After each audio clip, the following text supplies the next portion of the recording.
Lodge വേണോ sir? ലാഡ്ജോ? എനിക്ക് വീടുണ്ട്. വേണമെങ്കിൽ വീട്ടിലേക്ക് വരുത്താം. ആരെ? നല്ല 17-18 വയസ്സുള്ളവരാ സാർ. അങ്ങോട്ട് പോവണേ പോവാ, ഇല്ലേ വരുത്തണേ വരുത്താം. താൻ എന്റെ മുഖം കണ്ടോ? ഇതാ. ആ, രൂപയാണ് സാർ കാര്യം. രൂപയുണ്ടെങ്കിൽ ആരും സ്നേഹിക്കും. 1-2 കൂടുതൽ കൊടുത്താ പിന്നെ അവര് മറക്കത്തുമില്ല.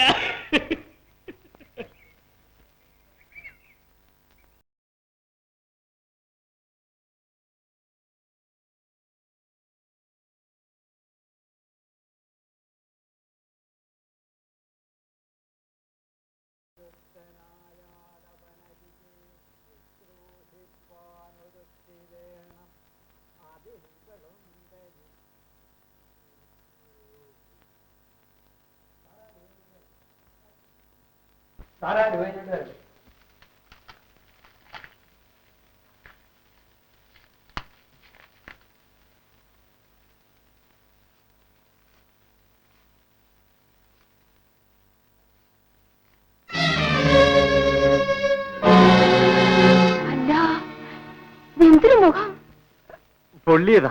ഈ മുഖം കണ്ട ആ പെണ്ണ് ബോധം കെട്ട് വീഴും. ഇവിടെ ഇറങ്ങി ഓടി പൊയ്ക്കളയും. ഇവിടെ ഒരാഴ്ച നിർത്താൻ വേണ്ടി കൊണ്ടുവന്നതാ. വേണ്ട വേണ്ട, നിങ്ങൾ പൊയ്ക്കോളേ. നീയൊന്നും മിണ്ടാതിരിക്കും.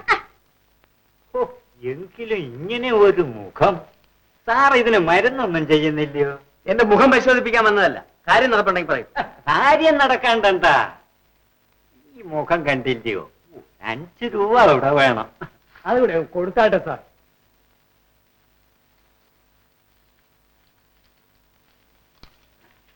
സാറങ്ങ് അകത്ത് വയ്ക്കേ. രമണി,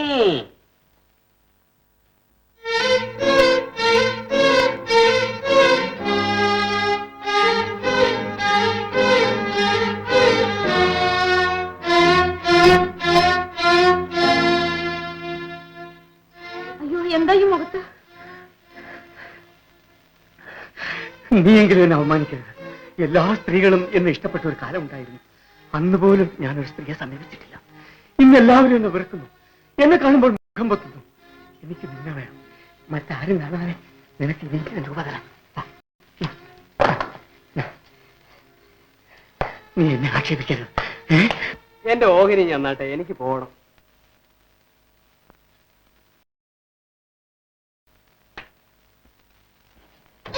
എന്ത് സാർ, എന്ത് സാർ? എന്താ രമണി? പാവം, അയാൾക്ക് കഴിവില്ല.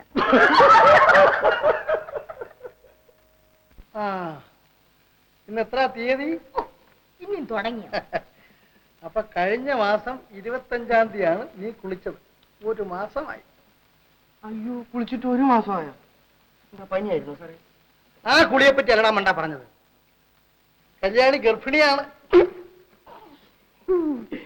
മനസ്സിലായി മനസ്സിലായി. ആണുങ്ങളെ അയൽവക്കത്ത് വന്നപ്പോ കണ്ടോ സാറേ? പോടത്തെ മടി. അയ്യോ, ഞാൻ പറഞ്ഞില്ല, അങ്ങനെ ഒരു അർത്ഥം ഉണ്ടെന്ന് ഞാൻ വിചാരിച്ചില്ല സാറേ. പുതിയൊരു അയൽവക്കം വന്നപ്പോ അതിന്റെ ഐശ്വര്യം കൊണ്ട് സാറിന്റെ ഭാര്യ പ്രസവിക്കാൻ പോകുന്നേ ഞാൻ വിചാരിച്ചുള്ളൂ. അല്ല, അത് തെറ്റില്ല. നിങ്ങളുടെയൊക്കെ ഐശ്വര്യം കൊണ്ടും സർവോപരി എന്റെ ഒരു കഴിവ് കൊണ്ടും കല്യാണി ഗർഭം ധരിച്ചു. അതെ, സാറ് വന്നെന്ന് തോന്നുന്നു. ലൈറ്റ് എല്ലാം ഇട്ടിരിക്കുന്നു. എനിക്ക് വരുമോ? സാറ് നിന്നെ വിളിക്കും, അപ്പൊ പോയാൽ മതി. ആ ലൈറ്റ് ഇട്ടിരിക്കുന്ന കണ്ടില്ലേ? ഞാൻ ലൈറ്റ് ഇടാതെയാണ് പോകുന്നത്. അങ്ങനെ പല അതിശയങ്ങളും ആ വീട്ടിൽ നടക്കും. ചിലപ്പോ എല്ലാ ലൈറ്റും കൂടെ ഓർക്കാപ്പത്ത് ഒരുമിച്ചങ്ങ് അണയും. ചിലപ്പോ എല്ലാ ലൈറ്റും കൂടെ ഒരുമിച്ചങ്ങ് കത്തും.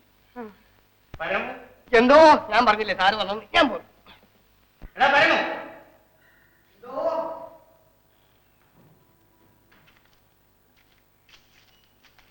നീ എന്തിനാ ലൈറ്റ് ഇട്ടേച്ച് അവിടെ പോയിരിക്കുന്നത്? അയ്യോ, ഞാൻ ലൈറ്റ് ഇട്ടില്ല. എന്താ ലൈറ്റ് ഇട്ടില്ല?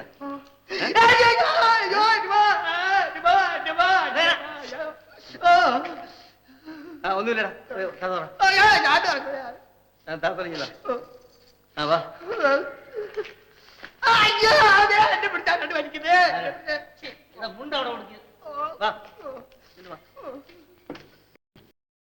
ഇന്ന് അമാവാസിയാണ്.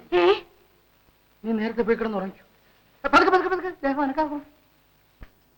നീ എന്താണ് ഈ വാല് പിടിച്ചോണ്ടേ? പേടിക്കൊടല്.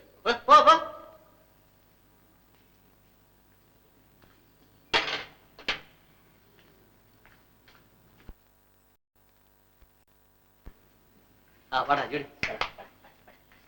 ജൂഡി ജൂഡി വാ, ജൂഡി വാ. എടാ ജൂഡി, നിനക്ക് മാത്രം എന്നെ കാണുമ്പോ എന്താടാ പേടിയില്ലാത്തത്? ഓ, നീ മൃഗമല്ലേ, വിവേചന ശക്തി ഇല്ലാത്തത്.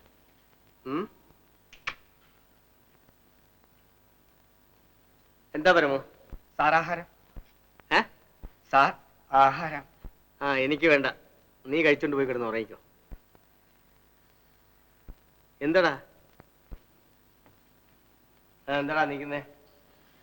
ഇന്ന് അമാവാസിയാണ്, പോരാൻ വെള്ളിയാഴ്ച. ഓ, ഇന്ന് യക്ഷികൾ പുറത്തിറങ്ങി സഞ്ചരിക്കുന്ന ദിവസമാണ് അല്ലേ? നിനക്ക് വലിയ ഭയമുണ്ടെങ്കിൽ അനന്തന്റെ വീട്ടിൽ പോയി കിടന്നോ. ഓ വേണ്ട, സാറിനെ ഒറ്റയ്ക്കാക്കിക്കൊണ്ട് ഞാൻ പോകുന്നില്ല. ആണോ? അപ്പൊ നീ പോയി കിടന്നുറങ്ങിക്കോ.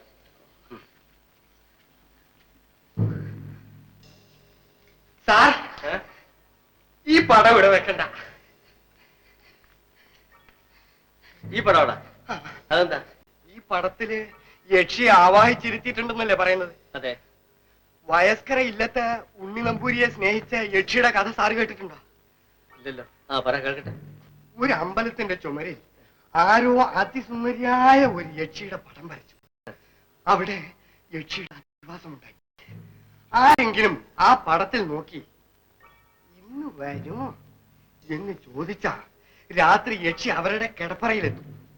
നമ്മുടെ ഉണ്ണി നമ്പൂരി ആ പടത്തിൽ നോക്കി ഇന്ന് വരുമോ എന്ന് ചോദിച്ചു. സാറേ, ചുരുക്കി പറയാം, ആ യക്ഷി ഉണ്ണി നമ്പൂരിയുടെ സ്ഥിരം കാമുകിയായി.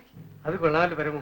ഇന്ന് ഞാനും ഒന്ന് വിളിക്കട്ടെ? അയ്യോ, എനിക്കൊരു യക്ഷിയെങ്കിലും കാമുകിയായി വരട്ടെ. ഇന്ന് വരുമോ?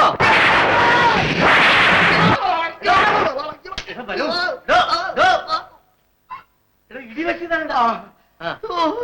നീ ഒരു കാര്യം ചെയ്യും, കഥകും ജനലും എല്ലാം അടച്ചിട്ട് നീ കയറി കിടന്നോ. ഈ ജൂഡിയെ കൂടെ ഒന്ന് പുറത്തു വിട്ടെ.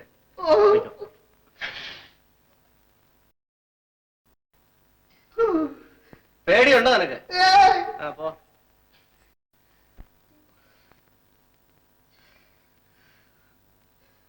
ജൂഡി, ജൂഡി, ജൂഡി, പോയാ